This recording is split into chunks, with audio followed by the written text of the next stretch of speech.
back in mid-December when my journey began to rescue what I believed to be an ancient stone font that was lying in a salvage yard covered in mould and leaves. The font had once been stood in the grounds of an old mansion in Gloucester, being used as an ornamental planter for many years, until it was finally sent to Salvage several years ago, where it has remained to this day.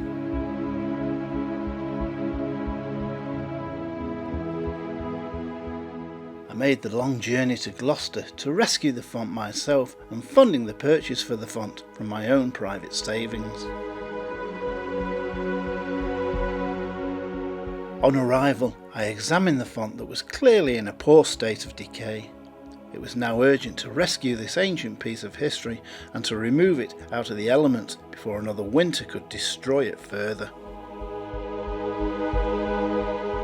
I loaded with a lot of help the font onto the van I had hired, and once secure I began my journey back up north to start the process of evaluation and conservation of this wonderful piece of history.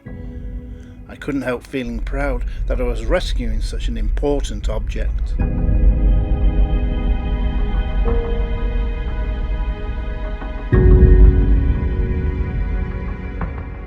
On arrival back home, the next task was to unload the font. Not an easy task, and the weight was colossal.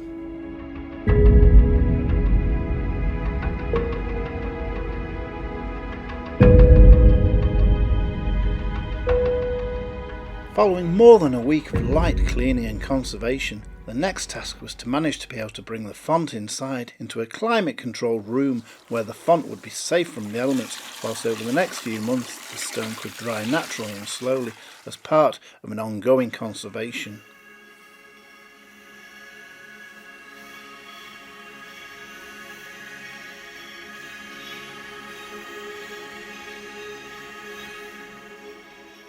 Well, here we are today, some 3 weeks since I rescued this stunning font, and initially believed to be 12th century and most probably Norman.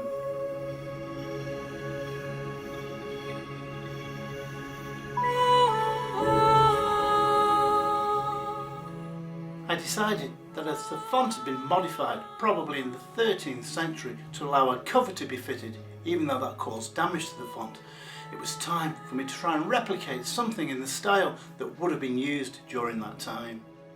I sourced materials locally and began to create what I believed would be a close match to what would have probably been fitted to this ancient font sometime in the 13th century.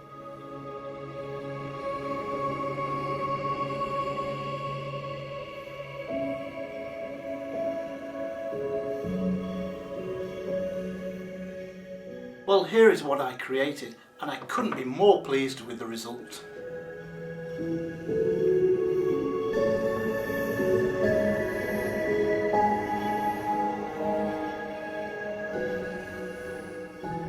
For me, it seems that I've brought this font back to life, and in some way I've given it the respect that it deserves.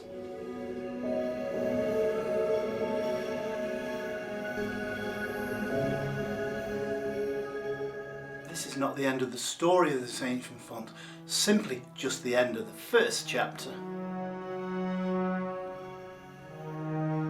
In the coming weeks and months, I'll be carrying out further research and contacting experts in an attempt to tell the life story of this amazing font that represents an important part of English history.